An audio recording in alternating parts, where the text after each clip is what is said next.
This is Crappy to Happy, and I am your host, Cass Dunn. I'm a clinical and coaching psychologist and mindfulness meditation teacher, and of course, author of the Crappy to Happy books. In this show, I bring you conversations with interesting, inspiring, intelligent people who are experts in their field and who have something of value to share that will help you feel less crappy and more happy.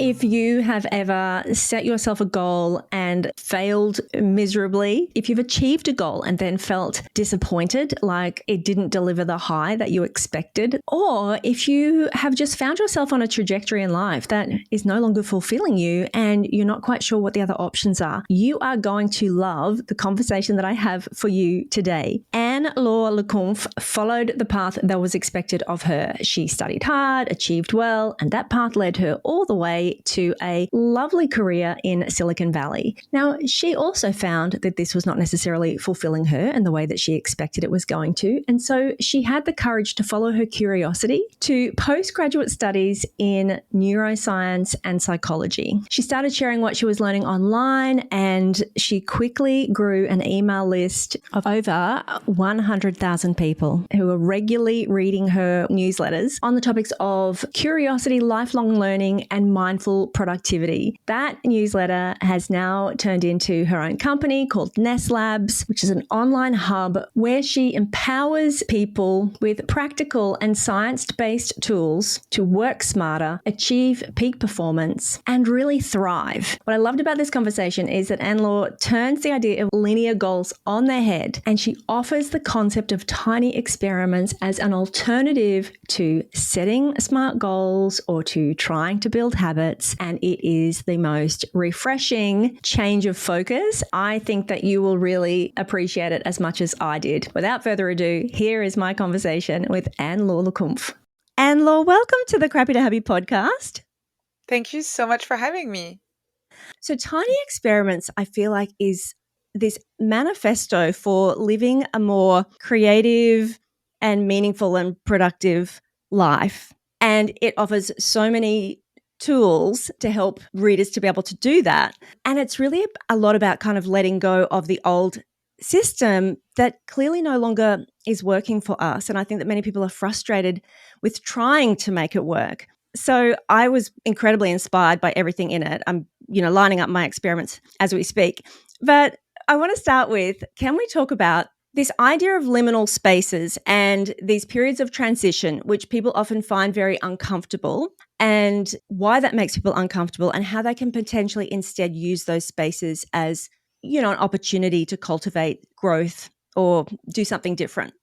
It's interesting you're asking this question first because the title of the book, which not many people know, was supposed to be Liminal Minds. And really? yes, and we changed it to Tiny Experiments because a lot of people didn't necessarily know what liminal exactly meant. They had heard it, but they were not quite sure.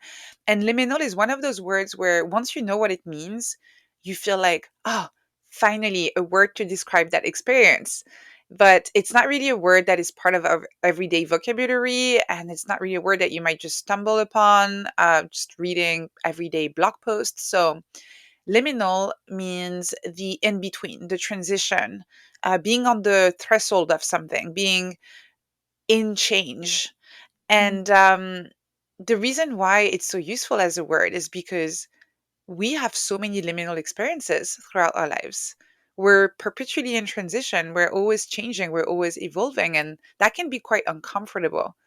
The automatic response that we tend to get when we're in a liminal space, whether you're changing jobs, changing relationships, or changing yourself, is that we want to cross that liminal space as quickly as possible. We want to get to the other side, back to safety, back to certainty, back to control.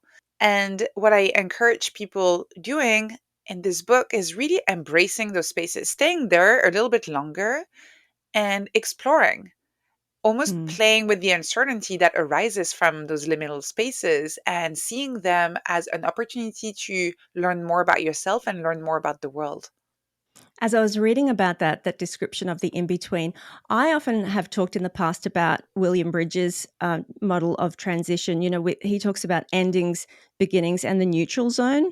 And this neutral zone being like this void where the old doesn't fit anymore and the new hasn't taken shape yet.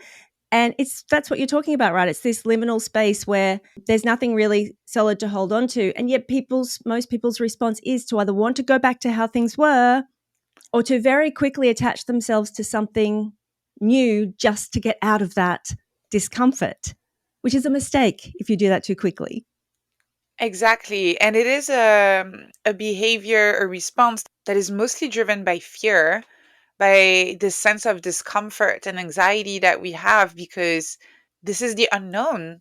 Mm. We don't know what the rules are in those liminal spaces. We don't know who the other players are. We don't even know what our options are. And very often we also lose the sense of who we are, which can be really scary, but is also really beautiful and can be generative if you choose to engage with that discomfort.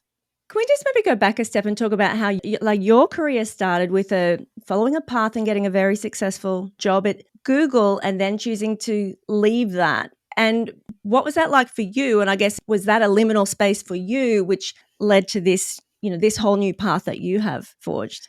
Yeah, I think of my life in two chapters so far.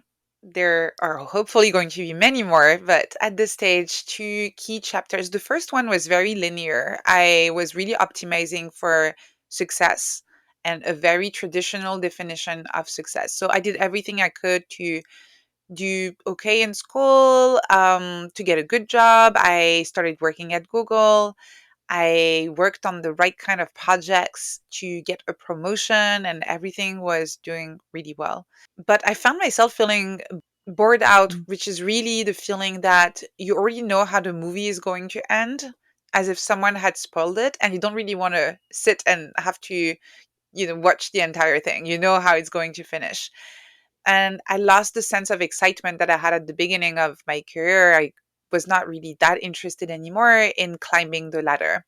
And so I quit my job at Google and I thought that I was finally going to explore this creative freedom, decide what I wanted to do, and stop following the rules and all of these scripts. But I actually found myself following another script very quickly. And, you mentioned how in those liminal spaces, we just want to either go back to what we know or just do the new thing that is going to give us that sense of control again.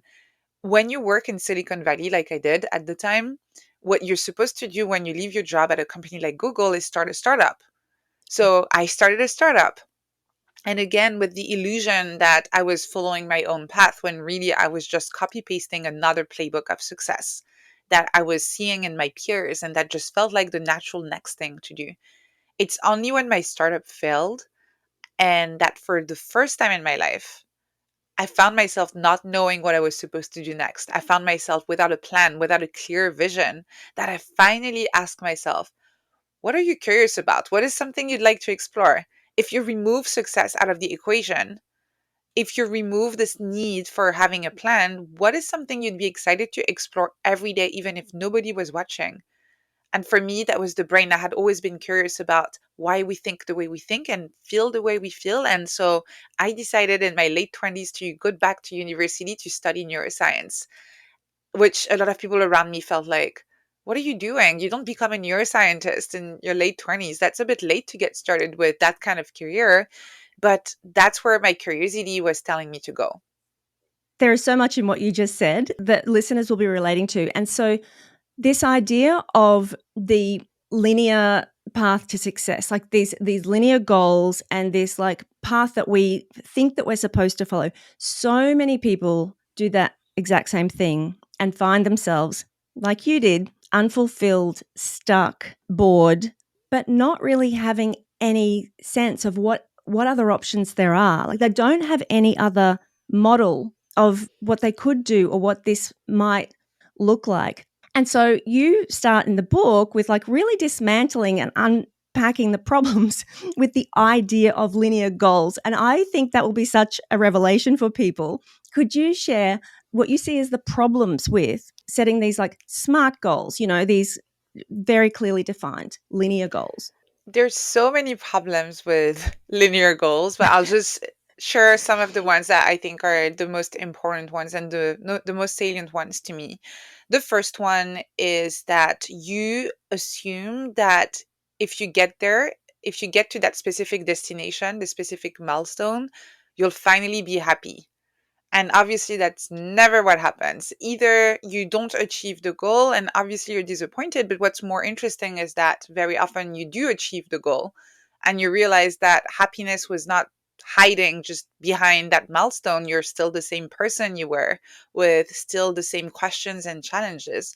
So that is one problem. Another problem with this outcome based type of ambition, where you have this specific destination, is that you also assume that that's where you want to go. You just feel like that's where I want to go. And very often that is unfortunately copy pasted from seeing what other people do around you. And you also have a lot of people having that realization when they achieve those kind of goals, that actually just trying to achieve the goal has changed them. They're not the same person anymore. And so once they get there, they're not that interested in that definition of success anymore. The world Mm, keeps on changing. We keep on changing. And so those rigid types of goals, where we define so long in advance where we want to go, what the destination is, don't make sense at all. mm, So that's another problem. And another one is that if we're all pursuing those linear goals, and especially in today's world with social media, where we can have access to what everybody is doing all the time, this creates a giant leaderboard where we're all on our parallel ladders trying to climb and get to those destinations. And you can compare yourself to each other and say, am I going fast enough? Am I mm, doing this right? Am I being productive enough? What I advocate for in the book, and that I place in contrast to this linear approach, is a more experimental approach, where yeah. instead of following that straight line, you go through cycles of experimentation, and where your growth is just your own. That makes it impossible to compare your journey to the one of someone else, because it's so different, and you're in your own learning laboratory that you cannot really compare based on the same factors with others. And that also means that you're not overly obsessed with getting to a specific destination. You Mm. are actually exploring your own liminal space, and you're finding joy and growth in that space. So, how does somebody go from this linear kind of approach to a more experimental mindset? I think like any kind of change, it starts with noticing first where you've been approaching life in a linear way. A lot of us do that automatically, again, because we're very social creatures. And so we do tend to see what other people around us do and feel like, okay, it seems to be working for them. So I'm just going to do the same thing. But that's very automatic. So I would start with a phase of observation. And a metaphor that I like using to describe what that looks like is the metaphor of an anthropologist. So, what does an anthropologist do, right? They go and they study a different culture. They know nothing about this culture. They go there, they take their little notebook and they take field notes. They observe, they ask questions like, why are people doing things the way they're doing them? Why do they care about this? Why are these their priorities and not something else? And why do they communicate in this way? But they don't judge. They just take notes, they observe, Mm, they capture those observations in their notebook, and they withhold judgment for now. And I highly recommend just starting doing this with your own life. Becoming an anthropologist where you observe your own life and you just ask these questions. You poke at the assumptions, at the routines, at the way you've been just simply doing things because that felt like the most obvious way of doing things, or maybe that felt like the most obvious career. Maybe that felt like the most natural way of building your relationship. Maybe living in the city where you live just felt like just the thing that you do, right? There are so many of these assumptions in our lives, so many of our scripts. So it starts with observation. Once you start really observing your own life, you can then start asking, what if that looked differently? What if I approached this in a slightly different way? What if I tweaked my approach? This what if kind of thinking, Mm. that is what an experimental mindset is all about. Just asking, what if? What if? That is the formulation of a hypothesis. And then you can start experimenting. You can start trying new things and see what happens. And this idea of a hypothesis too, it means there's no failing. Like, this is the other problem with the linear approach, isn't it? There's either you win or you lose. Like, you either succeed or you fail, or you quit, and nobody wants to be a quitter. Like, we can talk about that. But when you take this curious experimental approach, there's no winning or losing. There's just taking the feedback and letting that kind of Yes. inform whatever the next iteration is. Oh, absolutely. The definition of success, the traditional definition of success, is very much based on this binary vision of what success is supposed to look like. As you said, either you win or you lose. And because of that, we fear failure and we feel like we cannot try new things because it is likely that we might not get the outcome that we predicted, right? Whereas when you have an experimental mindset, just think about the way a scientist is designing an experiment. If they already knew the answer, if they knew with 100% certainty what the outcome would be, that it would be quote unquote successful, they would not run the experiment in the first place because there would be nothing new to learn here, right? Yeah. And so this is really how you want to think about your life and your projects and your work and your relationships, asking the question, not how can I succeed, but what can I learn? Mm. This is a completely different mindset. Completely. And I know this quote that I've heard before, and you mentioned it in the book as well, which I love, is the most illiterate person is the person who can learn, unlearn, and relearn. And it is a lot about this examining and unpacking these scripts, like these rules that we've been conditioned to believe, like this is the way that we do things. But let's say, okay, so I've got my hypothesis. How do I design my tiny experiment then? So, scientific experiments are all based on the idea of repeated trials. So, you don't just do the thing once, you need to collect data several times to see if when you do A, you actually get B, if there's some form of correlation. When you design your own tiny experiments, it's really not about doing a scientific experiment where you're going to analyze data and do statistics or any of that. But you do want to keep that principle that you need to do the thing several times in order to know whether this is working for you or not. So, the way you build and design a tiny experiment is by choosing an action, a change, something you're curious about, and committing to it for a specific duration. I Mm-hmm. call this formula the pact. It's Mm-hmm. a pact, it's a commitment to your own curiosity, it's a commitment to explore. You say, for this duration, I'm going to do this thing. And again, I'm going to withhold judgment until I'm done collecting data. So you say, I will, for example, let's say that you've noticed that you're spending a lot of time in front of your computer. It's funny, I'm using this example because this is literally the experiment I'm running right now at the moment. That's my tiny experiment. I've noticed that I'm spending a lot of time in front of my computer because I'm doing a lot of meetings. And because of that, there have been days where I haven't even left the house. So I designed an experiment where I said, I'm going to walk for 20 minutes every day for the next 20 days. And I'm not going to judge whether that's working or not until I'm done with the experiment. For now, I'm just showing up. I'm going on my walk every day and I'm paying attention to how I feel, but I'm not stopping the experiment until I'm done. And that's a tiny experiment, an action and a duration. And when you design that tiny experiment with your 20 minutes of walking, that's a great example. Are you very prescriptive about in the morning or, like the time of day it has to happen? Because this is what I hear a lot with like the people that I work with too. Like if I'm not doing it, I've got to do it before breakfast or I've got to do it at lunchtime. And I always say to start with, don't constrain yourself to a particular time of day. Just as long as it gets done. Like, would that be your advice as well?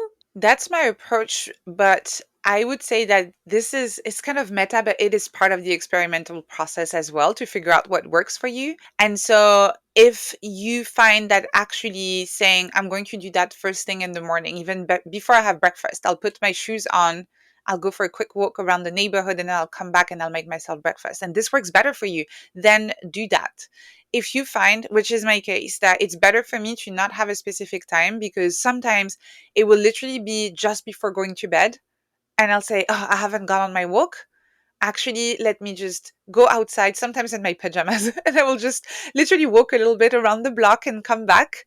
And at least it's done for the day. That works for me. I would, at the beginning, design something that is as simple as possible and really optimizing for being able to complete the experiment. So, Yeah. whatever feels easiest to you, but what is easiest for me might not be what is easiest for you, right? So, really listening to yourself, going for the easiest version, and this is part again of the experimental approach, paying attention to what works and what doesn't, and feeling comfortable tweaking your approach, trying different ways, as long as you complete your pact. That means that you can say, actually, from now on, I'm going to be a little bit more rigid with myself. I'm going to say it's in the morning because I've noticed it's very hard if I wait until later in the day. Or trying to do it in the morning, actually, when I skip it, then I feel like I failed for the day and, and end up not doing it. So actually, I need a more flexible approach. All Yeah. of these are completely fine, and they're really based on that sense of observation and experimentation. So at the end of the experiment, you've talked about the walking for 20 minutes. In your book, you talk about meditation. I mean, you talk about your newsletter being, I think, was that one of your first kind of tiny experiments? Maybe just Yes. could you share that for listeners? Yes, that was my first experiment. I hadn't even really codified my method in the way that I did later on through writing and in the book, but a lot of the principles were already there, actually. I, at the time, started my studies in neuroscience and I discovered something called the generation effect, which shows that by creating your own version of something you're studying, you're going to both understand it and remember it better. And I felt, oh, that's pretty neat, actually, this generation effect. I want to use it. I want to use it so I better connect with what I'm studying in my neuroscience studies. And in order to be accountable, I said, okay, I'm going to do this tiny experiment where I'm going to write 100 articles in 100 weekdays, and I'm going to send them in a newsletter. And it didn't matter how long the articles were. They could be literally 100 words. I have some very short ones actually that I wrote, a few bullet points, or they could be a massive essay if I felt really inspired and I had a lot of time. The format didn't matter. The content didn't matter either. It could be anything I was curious about that week, about any research paper I read, a question, an interesting thought, a conversation that I had with a friend. Didn't matter. All I had to do was for 100 weekdays to write and to send one article. And that was my first tiny experiment. And it actually turned into the Nest Labs newsletter. It turned into the Nest Labs community. It turned into the business that I'm running now, where I have a team, and it turned into a book. So you never know where your experiment is going to take you. It's amazing. It's amazing. And how many subscribers are there right now to your newsletter? About 100, more than 100,000. Yeah, right. Pretty successful. Yeah. I had another young woman on the podcast. She also studied neuroscience. And do they teach you all this in like first year of neuroscience? Because she said that she learned basically she would learn better by teaching. And so she started a podcast to talk about what she was learning in her lectures. And now she's got like one of the most successful podcasts in the world. It just continued. So there's something in that. Yeah. Teach what you're learning, because it's obviously really beneficial for you, but also other people. I think this is one of the very lucky, fortunate things about studying neuroscience or psychology or anything that has to do with the brain and the mind, is that as part of your studies, you actually learn about the way you learn yourself. Yeah. They teach you how we learn, how we acquire knowledge, how we connect ideas, how we form memories. And so those are some of the fields of studies where, again, at a very meta level, you can actually apply a lot of what you learn to your own life To and to your yourself. own work. Yeah, exactly. So at the end of the experiment, then you've collected a whole lot of data. And at that point, you're in a better position to make a decision about whether this is something that you want to pursue. And I know that you said, in the book, you give the example that, a lot of people, once they decide, oh, okay, this has been working for me for 20 days of walking, it's almost like our instinct is to then go, okay, now I'm going to increase it. Now I'm going to do 30 minutes. And now I'm going to Like we start running for 5 kilometers and next minute we need to run a marathon, like constantly upping the ante. So what's your advice around like how you make decisions at the end of the experiment about where to next? Yes, I noticed in my case that when I did a meditation experiment, my next thought was, I need to go to a Vipassana retreat. I need to go Right. and do something bigger. And so, especially if we enjoyed the experiment, this is something that might happen where we want to just go for something, a more ambitious version of it. And this is why I share three different options that you have, routes that you can explore at the end of your experiment. And the first one I list is to persist, to just keep the experiment as is and to keep going for another cycle of experimentation. So maybe you finished the 20 days of walking. That felt great. You're just going to go for another 20 days, 20 minutes for another 20 days. And that's it. Actually, it felt really good. You enjoyed it. You don't need to walk for longer, and you don't need to also make your experiment any longer for now. You just keep going. Let's do another cycle. That's it. This is actually something that very few people consider. We Mm, either decide to ramp it up or to tweak it, or but just persisting, just doing the mm, exact same thing. That's one option. The second one is that maybe you enjoyed the experiment, but you felt like something could be changed, something could be improved. And this is where you can say, actually, 20 minutes, I felt like I still had it in me to go for a little bit longer and I didn't want to go home when I was done. So I'm going to go for 30 minutes now. Let's do 30 minutes. Or you could say 20 minutes actually felt daunting sometimes, especially when I was exhausted after a long day at work. So I'm just going to do 10 or 15 minutes. And so you can tweak your experiment. You can also tweak things that are not quantitative like that. You can say, for example, I loved my walks, but my feet were hurting by the end of it. You know what? I'm going to invest in my next cycle of experimentation and I'm going to buy a nice pair of sneakers. So I'm more comfortable. Or you could say, it was nice, but I was a bit bored sometimes. So maybe I'll start listening to podcasts now on my walk. mm, Or maybe I'll mhm, invite a friend to join me. So you can tweak it. And so that's the pivot one. So uh-huh. persist is one option, pivot is another one. And the last one is to pause it, to just say, I'm going to stop for now. And that's not quitting. That's not fully abandoning it because sometimes you might want to come back to it. Even in 1 year or 2 years, you might want to come back to that experiment. But for now, this is not really working. This is not exactly what you need. It's not serving you in the way you expected it to. So you can pause it. And that's completely fine as well. And I like that you make the distinction that when we make this pact and we commit to doing this action for this period of time, this is not like making a habit, because I think people get stuck in that mindset as well, don't they? Like everything's got to be a goal or it's got to be making a habit. Like, this is the old thinking. So we're just experimenting. Yes, Yeah. exactly. That's the major difference between a habit and a pact is that with a habit, you assume that this is going to be good for you. And so you commit to it for basically the rest of your life, right? Yeah. You say, from now on, I'm going to drink this amount of water every day. From now on, I'm going to go on a 30-minute walk every day. From now on, dot, dot, dot, right? And some of the issues with that are that first, it's a very big place to start just to say, I'm going to do this for the rest of my life. So it might be so overwhelming that you end up just quitting very quickly. But to me, the deeper problem with this is the assumption that this is going to be good for you. And walking, for example, sure, it's good for a lot of people, but if it's not something you enjoy, it might not be the right form of body movement for you. And I Mm. know some people, they don't really like walking, but so what do? They signed up for dance classes and they get the same benefits than you would from walking. They move their body. They even have the social connection on top of this of going to dance classes.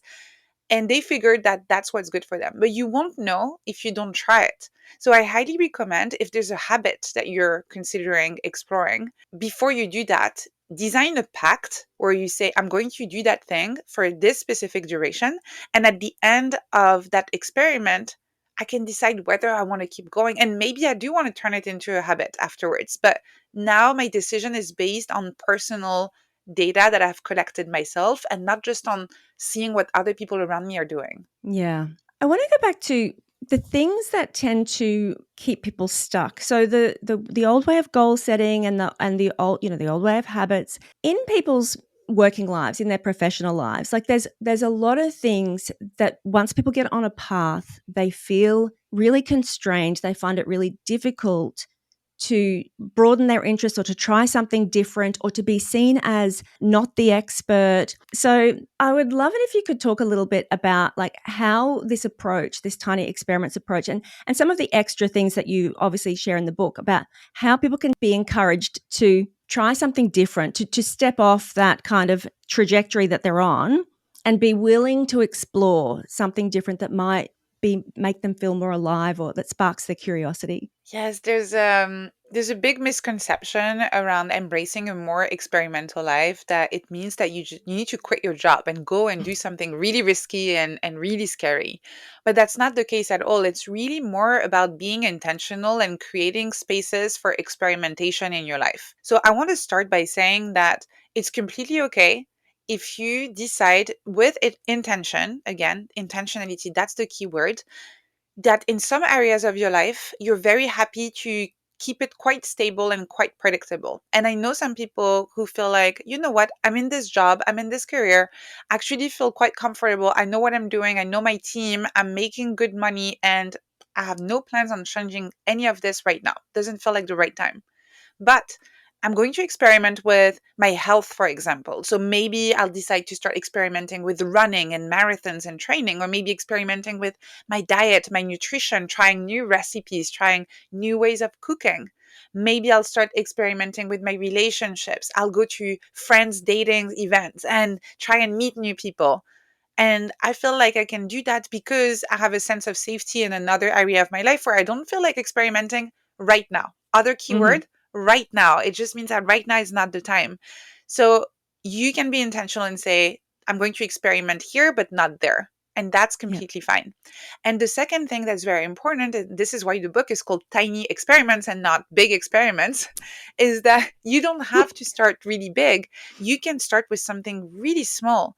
And when you start observing your life, you will notice that there are some routines that you've been sticking to for years without really questioning them. Or you will notice sometimes a sense of lack or missing something in some other areas where maybe you feel like you don't have enough social connection. Maybe you feel like, again, not enough body movement, not enough time for quiet, not enough time for creativity, maybe. And you can say, okay, what is a tiny experiment I can design here to re-inject some of that thing that's been missing in my life? That can be as simple as that to develop this Yeah. experimental mindset. And if somebody is, for example, in a job or a career, I was thinking as I was reading, I'm a psychologist and I've trained as a psychologist. And when I first started posting online, I really felt, probably still do to some degree, but there's like almost having to stay in your box and having other things that I might want to share or talk about or express, but feeling really like this is my role, like this is my public image. And, it's that sort of restriction. So I'm just interested in like how, somebody, for example, or you might be a doctor, or you might be an accountant, but you're really interested in how to make raw kombucha. Like, like, so it's like finding little ways to nourish that curiosity, isn't it? Absolutely. I love that you mentioned those two examples because in the book I do have an example of someone who decided to experiment with making kombucha, and I do also have an example from a medical practitioner who became really interested in psychedelics, and for a time didn't feel like they could openly explore this curiosity because it was kind of at odds with what was accepted in the medical community and the professional community she was a part of.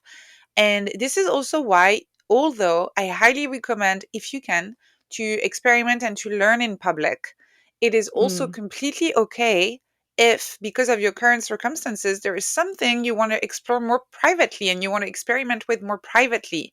You can see where your curiosity is taking you. Sometimes what happens is just that actually that was not as interesting as you thought it was, and you're kind of happy that you didn't tell everyone that was something you were trying.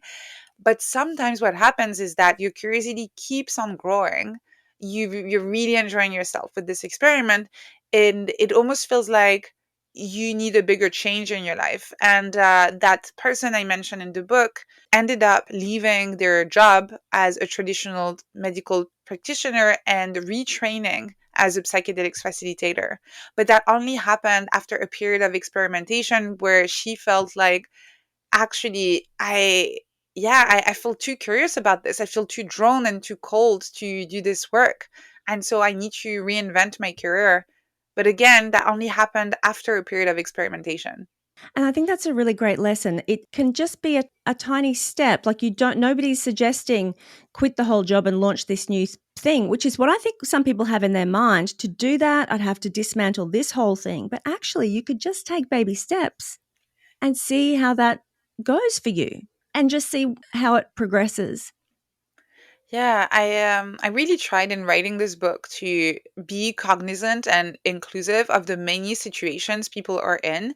Just looking around me, I'm just thinking about my own mom and how she grew up. It is not possible for everyone to just quit their job and Yeah. take that risk. You might be a caregiver, you might have debt, and that's also why I want to make it very, very clear that that is not what tiny experiments are about. They're not Mm. about taking that big risk. They're about conducting that very small experiment and see what happens. Yeah. And once you feel more comfortable, once you've learned enough about that first phase of experimentation, you can go through another cycle, see how it grows, and kind of expand the size of your comfort zone. But you can do that at your own pace. You don't have to force yourself to take a risk that feels really scary, unnecessarily scary. You mentioned before learning in public, and also the benefit of community and this kind of social flow. I think they're really important things to touch on as well. Like, what are the benefits of doing that? This entire idea of learning in public and social flow is just based on the premise. This is something I think a lot of us know at an intuitive level, but there's actually a lot of research to back it up, which is that we learn better together. We learn faster, and it's actually more fun when we learn together.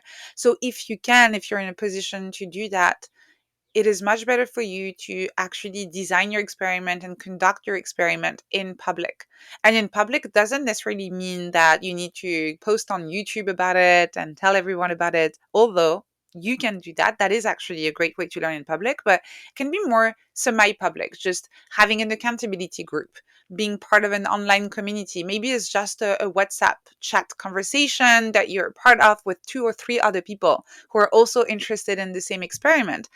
And that not only creates a sense of accountability where you make sure that you complete the experiment, the pact that you have committed to, but that also means that you're going to learn from each other. You're going to Mm. learn from each other's challenges. You're going to be able to pull resources, and you're going to be able to progress faster just by being in that same group and by sharing those resources.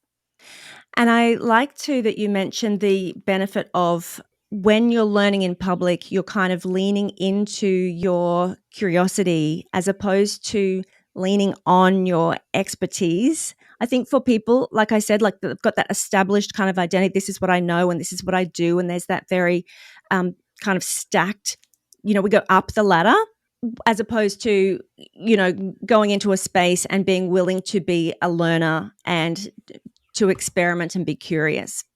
Yeah, that's what's beautiful about embracing the fact that you're a lifelong learner and not an expert, is that instead of being this version of yourself that is fixed in time, that is not going to evolve anymore, you are really welcoming, embracing the idea that you are an ever evolving, changing human being, that you're just a student of life, student of your work, student of whatever it is that you're curious about, and that you're willing to learn together with other people. This is also how I've been designing my own work. The Nest Labs newsletter and a lot of the work that I do is based on learning in public. I never write anything saying, hey, I'm an expert. Here's what you can learn from me. But I say, hey, here's something I just discovered. And a lot of my newsletters are actually based on topics I literally discovered that week. Here's something I just discovered. I feel like maybe you'll find it interesting too. And here's my understanding of it. And it takes that pressure off, which holds so many people back from like, needing to be the expert or needing to have all the answers. Like, I'm just thinking of the people in my community and the things that they come up against. And that's one of them, right? Like, I need to have it all together. I Yes. need to know everything and I need it to be perfect before I put it out into the world. And it just stops people from doing anything. Exactly. So when you do a tiny experiment and when you say, I'm not the expert, I'm just here to learn something new and to share what I'm learning right now, it makes it much easier to start, but also to keep going. Yeah. Yeah. And in the book, which I hope everybody will go and get, like, it really is so good. There's advice there about procrastination and perfectionism and all of the usual things that trip people up, and it offers a different perspective and a way to work with all of those things and still continue on this path of like curiosity and growth loops, as opposed to linear progress, which we haven't even talked about, but that's also something that people might be interested in. And I guess the last thing was, which I thought was a really great point that you made in the book, Anne-Laure, was about this idea of generativity as opposed to legacy. Yeah, we're obsessed as a society with our legacy. We're encouraged to think about our legacy, and I find that completely absurd in the sense that we're focusing on what we're going to contribute to society once we're not here anymore, right? And so we make decisions in the moment that are based on what is might happen maybe from like 20, 30, 40 years from now on when we're not even here. And instead, I encourage people to focus on generativity instead of legacy. The difference is that with generativity, you're making decisions based on what can have the most positive impact on the people who are around you right now, sharing this very same planet together. And you trust that this is going to have a positive impact over the long term. But that's not what you're optimizing for. You're optimizing for doing good in the present moment. I love that important distinction. It has been such a pleasure. I really love the book, and I want to just thank you so much for your time today. Thank you for having me. This was a really amazing conversation. Crappy to Happy is created and produced by me, Cass Dunn. If you enjoy the show, please hit the follow button wherever you listen to ensure you never miss an episode. Share with a friend to get me into the ears of more lovely listeners, and I would love for you to leave a 5-star rating and review. Thank you so much for being here, and I cannot wait to catch you next week for another fabulous episode of Crappy to Happy.